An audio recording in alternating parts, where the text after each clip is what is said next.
Hello there, RPG lovers, and welcome to another video. Gothic Remake just got a brand new gameplay trailer with a release date announcement. It's coming out on June 5th on PC, PS5 and Xbox Series X and S.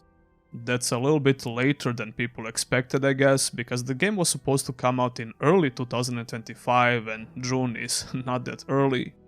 However, I think this can only be a good thing because they get some extra months of development. I don't know about you, but I certainly don't want to see this game in an unfinished and unpolished state upon release, so this is totally fine by me. It's still a bit surreal to get an actual release date for this game. I still vividly remember when I got to try out that first playable teaser demo in 2019, not to mention the most recent demo for the Gothic Remake that came out last year. And now we are finally here. The game is coming out in just a couple of months from now. Now that we got that out of the way, let's talk about some brand new gameplay footage we got to see in this brand new trailer. Clever boy. There are some very interesting scenes I want to cover and just talk about some of these features, changes, and some potential features that we might see in the game. The gameplay trailer opens up with an interesting scene that's supposed to be at the very beginning of the game. It's a cool shot of the nameless hero just after he got thrown in the barrier when Bullet and the boys pull up. We got to see the world through the eyes of the nameless hero, and I'm guessing this is not only for the purposes of the trailer. This is probably going to be the first thing we get to see in the actual game, right after the intro cutscene. Later in the trailer, there is another scene from the nameless hero POV in the middle of the fall. And only at the end of the trailer we get to see the continuation of the same scene where Bullet gets to hit you in the face. I just wonder if they have another cutscene after this when Diego forces them to leave you alone. I highly doubt it's going to be similar to the original, where you just get to stare at the black screen when this happens. It was always a little bit silly. That's enough. Leave him alone. And now scram. Get up. One of the main goals of this trailer is to show the players how cruel and brutal this world is. They also want to point out how immersive the open world is, which they should. I mean, Gothic was always about immersion, which is one of the reasons why the original game still holds up. There are some cool, random scenes about the world, events, and the nameless hero in the first minute of the trailer, and then we got to see this particular scene. A caravan scene and a potential fighting scenario against the new and the old camp. In my last video I talked about this particular scene, which involved a caravan as well.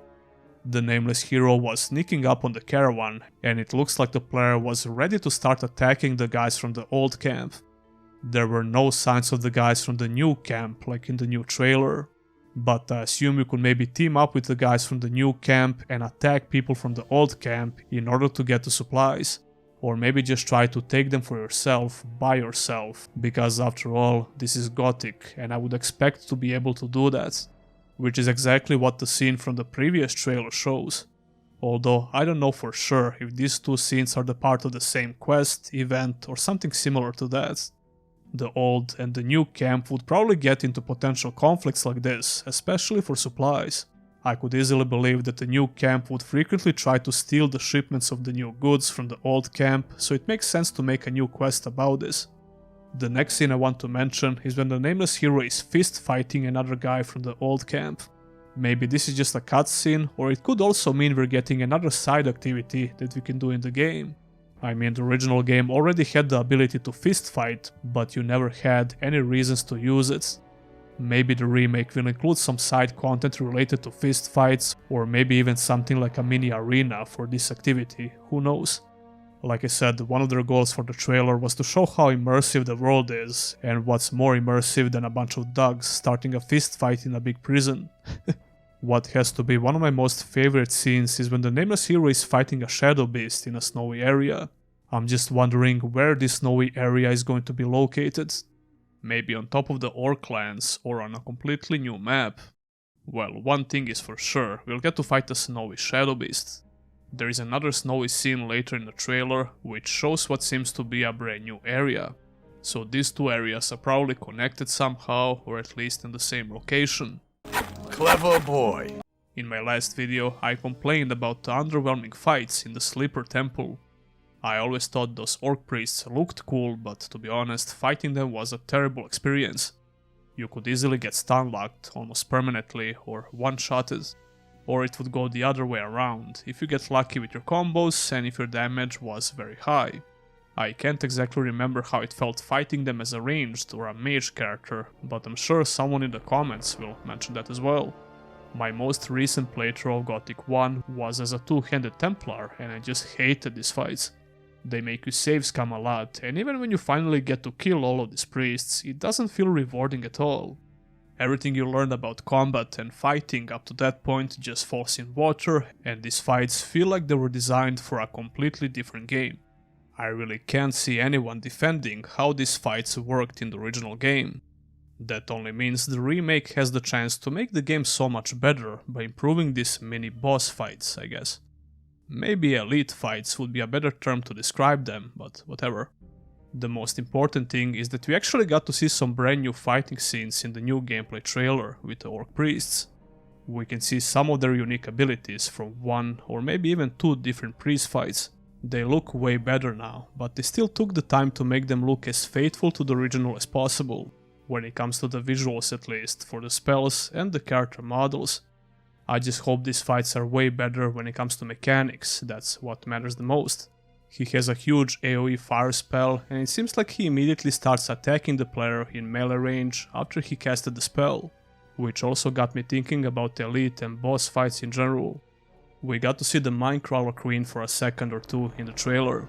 And speaking about disappointing boss fights, the Minecrawler Queen was up there as well.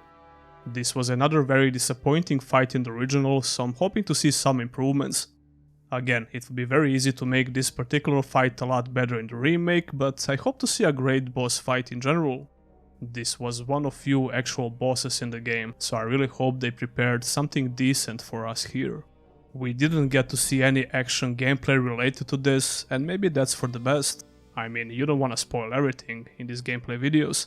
Alchemia really has the chance here to make the gameplay a lot more exciting with those dangerous encounters. Speaking of which, there is another interesting scene I want to talk about. The scene where the hero jumps and tries to stab the troll is probably just a little cinematic touch. I would have a hard time believing this would be an actual mechanic, although the plunge attack has become very famous in action RPGs and Souls-likes. So maybe we can expect to see a similar attack in Gothic Remake, but I wouldn't hold my breath for this. I think it would be a smart move by Alchemia if they decided to include such a mechanic, because you're essentially expanding the core mechanics of the combat without actually changing anything. Kind of like what they're trying to do with new and old areas in the game. Their idea was always to take the same features from the original and expand them as much as possible and where it makes sense. Well, if you ask me, it will make a lot of sense if you get a plunging attack. Gothic has a lot of vertical terrain, so it even makes sense from the level design perspective. Maybe I'm reading too much into this, and like I said, it's probably just a cool shot for the trailer. Or at best a nice little cutscene, or maybe even a quick time event before you can finish off a particular troll. The first troll you get to kill with the shrink spell comes to mind. But it would be very cool if they surprise us with a brand new plunging attack skill that you can learn. Moving on, there is a very brief fighting scene with a swamp shark. I just hope they make these things as powerful as in the original. You could not even come close to doing damage to these things until much later in the game. So I'm wondering if they're going for the same approach, or they actually give you a chance to defeat them by just being a very skilled player in combat. Shit! Run as fast as you can! The nameless hero doesn't have an amazing gear in this scene, so maybe this is not so far-fetched. As for some cool, random scenes from the trailer, I love whatever this is. It's the nameless hero and Diego, I think, just staring at the big wave. It looks like the tsunami is coming for them, but they're just chilling, I don't know.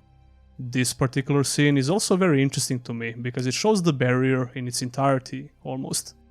I'm really interested in that coastal area, because it looks explorable. I can think of some areas from the original game which are similar, but not exactly like this. So again, I'm wondering if this is some kind of a new area that will feature some new content. The scene where the nameless hero fights a bunch of skeletons with the legendary weapon Uriziel is pretty damn cool. The light from the blade illuminates the place a little bit, which gives it a very nice touch. What's even cooler is another scene with the same weapon a bit later on in the trailer. It shows the nameless hero blasting some more skeletons with the special ability coming from the weapon. This got me really hyped about getting this weapon again. And that will be it, pretty much. I covered everything I wanted to talk about, but I highly recommend checking out the full trailer if you didn't already. I really want this game to be good and do good because I want to see Gothic 2 Remake so bad. So I'm really hoping that this remake will be a great game. I'll be there to cover everything about it, so make sure to subscribe. And tell me your thoughts and opinions about the release date and the new gameplay trailer in the comments below. Don't forget to like the video and subscribe for more content like this. And if you want to go a step further, consider supporting your boy by becoming a YouTube channel member or a Patreon. Huge thanks to all my current supporters, and I'll see ya in the next one.